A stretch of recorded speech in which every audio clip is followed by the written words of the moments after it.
Character has been heroic in the face of modern-day issues, inspiring movies and TV shows and Broadway musicals, along with generations of adults and children. DC Comics has a new series titled Superman, Son of Kal-El, that began in July and follows Jonathan Kent, the son of Lois Lane and Clark Kent. No longer a Superboy, the famous offspring goes by John Kent and is paving his own way as a Caped Crusader. In the newest issue, number 5, Superman has a relationship with a male friend, a pink-haired reporter named Jay. For the first time in 83 years, there is a bisexual Man of Steel. That inclusivity has been inspiring fans around the world. The comic is going to be available tomorrow, November 16th. I should mention that DC Comics is part of Warner Media, which is also the parent company of CNN. The writer behind the latest Superman series, Tom Taylor, is here tonight with us on Full Circle. Tom, thanks so much for being with us. I really appreciate it.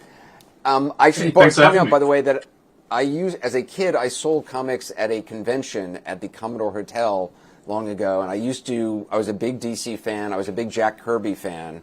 And so, like, Kamandi, the Last Boy on Earth was my I was most interested in that, and also the X-Men and a lot of other stuff. So I'm a comic book nerd from a long time back.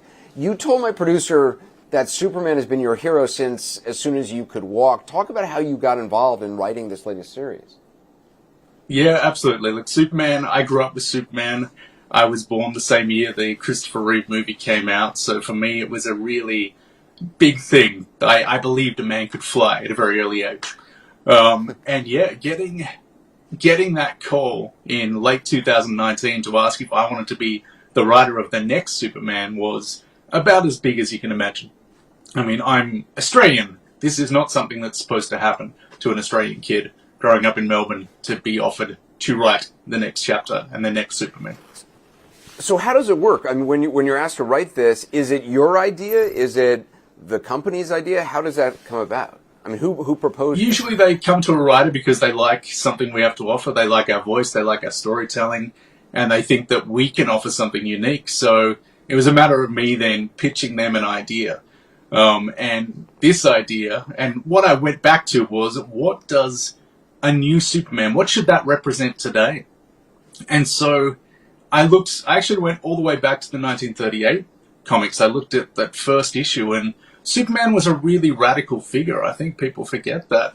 In his very first issue, he's fighting against domestic violence. He tears the doors off a governor's mansion to wake him up to pardon somebody who's been wrongly accused. He's fighting corruption. And what a Superman today should be fighting, I guess that's where I started from. You know, we look out the window today and we look at what are the things that would cause someone who can see everything, who can hear everything, what would cause them concern, and what would they want to fight for? And so you're talking about, I mean, more some social issues, climate change, what? Yeah, that's right. I mean, in our very first issue, he's fighting or helping people, saving people from wildfires in California. In his second issue, he's rescuing refugees in a boat out at sea and challenging the government that has caused that refugee exodus. So yes, in our third issue, he actually stands with a protest for those refugees, stopping their refoulement, and gets arrested. Does about 45 minutes of hard time, is what he says. So does I have not obviously read this issue. It comes out tomorrow. Does Superman say that he's bisexual? Is it just he starts dating a guy? What are the? I mean, I don't need the gory details, but I mean, just Sure. Give me some broad strokes here. There's a guy called Jay Nakamura who is actually the editor of a online news service called The Truth, sort of underground journalist, and they meet in issue 2, and in issue 5, very naturally they kiss. It's just a moment between the two. Jay explains to him, because Jay actually has powers, we found out in the previous issue. He can't be harmed. So he tells Superman that of all the people in the world, he's the one person that doesn't need his protection. He's the one person who can look after him. It's that moment of Superman's got everyone else, but Jay's got him.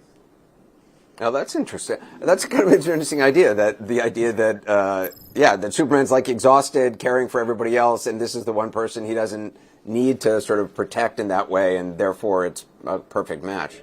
That's clever. That's exactly right. Yeah.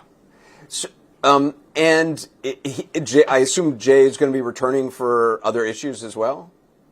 Yeah, Jay is in the series from now on. His hero is actually Lois Lane. He got to meet her on the Kent farm in a previous issue. Completely blew it, completely freaked out. Was fine meeting Superman, was fine meeting Clark Kent, but as soon as he met Lois, this is a woman who's won Pulitzers. This is the woman that he aspires to be and who he sees as a hero. So he kind of loses it, looks around in the barn for a shovel to bury himself after mangling that introduction. But yeah, he's going to be around from now on. So DC Comics, they've had LGBT or Q characters in the past. I think most recently Batman's sidekick Robin went on a date with a man. But Superman, I mean, he's not a sidekick, obviously. He's he's the main guy. He's an iconic American superhero. How do you sense that this is a significant cultural moment? Have you gotten, feedback from readers yet? Absolutely. I mean, you can't disguise the fact that this is the most powerful superhero in comic books. I mean, this is a symbol that's known the world over. And we're talking the entire world. So yes, I've had messages from everywhere. I've had to use Google Translate a lot of times to find out what people are saying.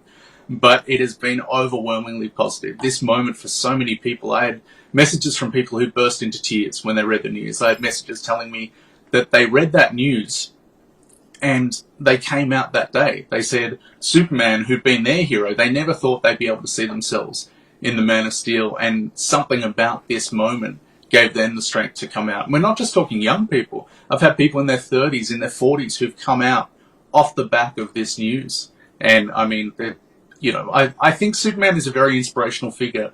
He's a very inspirational superhero, and the fact that he's inspiring people in that way today, there's not much you could ask. Now, do you think, I mean, I don't even know how to answer this question. Actually, it's probably not appropriate. I'm not going to answer this question.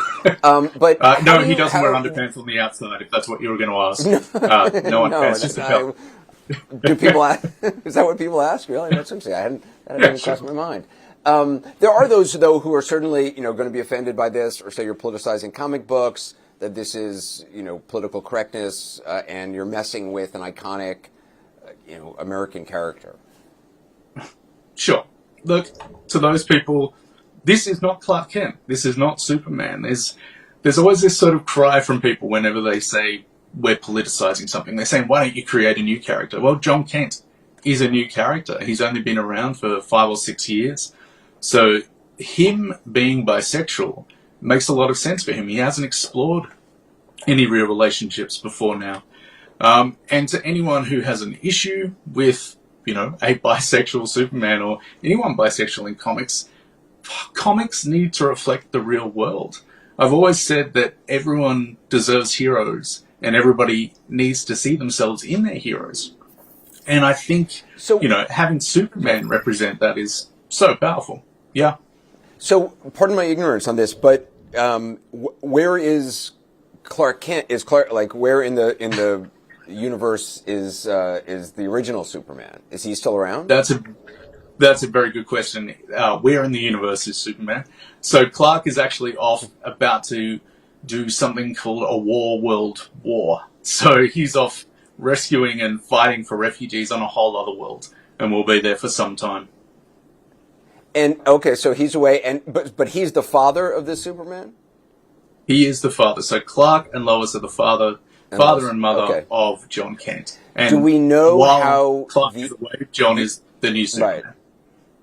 Okay. Do we know how the original Superman feel and Lois feel? Well, I guess Lois is okay because she's met Jay. But do we know how the original Superman feels, or is he too far away to have heard the news so far? For now, he's too far away, but he has met Jay. It was his suggestion. Jay actually showed up to try to bail John Kent out of jail, and Superman thought that was pretty good. That this guy would come and help bail his son out of jail, and he hoped this wouldn't be something that had to happen a lot. But it's happened to Lois Lane a lot, so he understands that happens sometimes. All right, so Superman, as far away as he is, he does know about Jay, and we think he kind of likes him, although we don't know. Okay, that's interesting. That's right. Yeah. But, all right, good. But I'm glad John I got will to the bottom be introducing.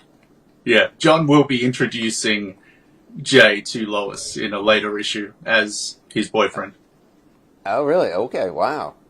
And I read that DC Comics announced that Superman is now fighting for, quote, truth, justice, and a better tomorrow. Used to be truth, justice, and the American way. Is that to kind of globalize, to appeal to a wider audience?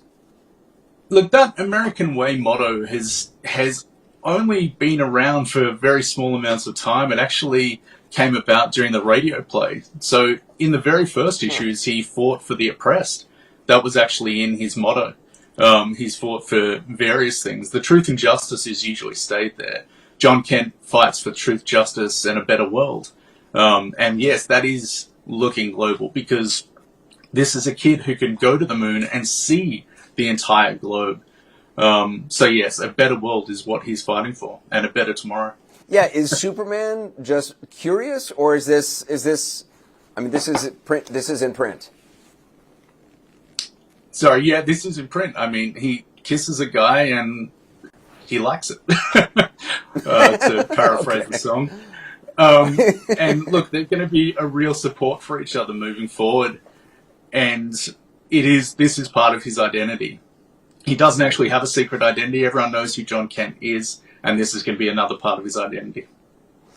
I think the idea that did you come up with that idea of that Jay was Jay already an established character with that power of being not able to be hurt? Because I think it is so clever. It's such an interesting idea of that's one of the things that would attract Superman to this person. Yeah, look, no, that was something that I pitched. Also that he was a journalist and that he couldn't be harmed. I think there's something in that, because not just that he can't be harmed, not just that Superman doesn't have to protect him as he's flying around the entire world worried about every single person on the planet, but that Jay can be there as his support. And the moment the kiss happens is actually when Superman has been flying everywhere. He's shown up to hospitals that are overwhelmed. He's shown up and rescued people from a jungle. He's been flying all around the world. His powers have been amped up, and he's at burnout point. And Jay just tells him to lie down on the couch and gives him noise-cancelling headphones so he can stop hearing all the people crying out for him because he's about to drop. And when he wakes up, they have a bit of a conversation, and Jay explains to him, I've got you. And they kiss, and it's very natural. And a couple of pages later, Superman apologizes and tells him he has to get out of there. And Jay explains it doesn't look very good, but he's like, oh, no, it's not you. It's an armed robbery 6 blocks over. And that's a new thing. I read in another interview you said that the idea of replacing Clark Kent with another straight white savior felt like a missed opportunity, which I thought was an interesting way of kind of thinking about it. That was in your mind. You felt like if this was just if this wasn't a break in some way, that it was a missed opportunity. Yeah, absolutely. I mean, I was being asked to write a new Superman for today, and so another straight white savior did feel like a missed opportunity. It felt like I have an opportunity to tell stories. And of course, this Superman represents everything that Superman has ever represented. He has all the same powers. He has so many of the same morals. He fights for truth and justice. His mother, though, is a journalist, and she's one of the greatest fighters for truth on the planet and fighters against corruption. So for me, yeah, it was a matter of going, okay, this new Superman can represent everybody, and everybody he always has, and inspire the same people, but he has an opportunity to represent some more people as well. Well, Tom, it's so cool that you have been a fan of Superman from the earliest age, and that you are now at a point in your career where you're getting to write new chapters in the history. It's extraordinary. Congratulations. It's really exciting. I pinch myself most days. Yeah, it's got to be awesome. Tom, I'm really, thank you so much. I really appreciate it.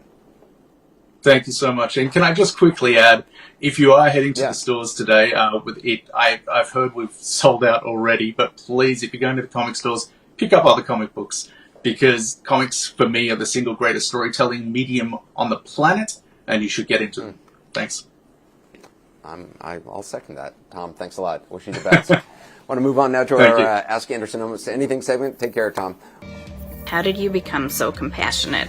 That's one of the things that I noticed when I first started watching the show.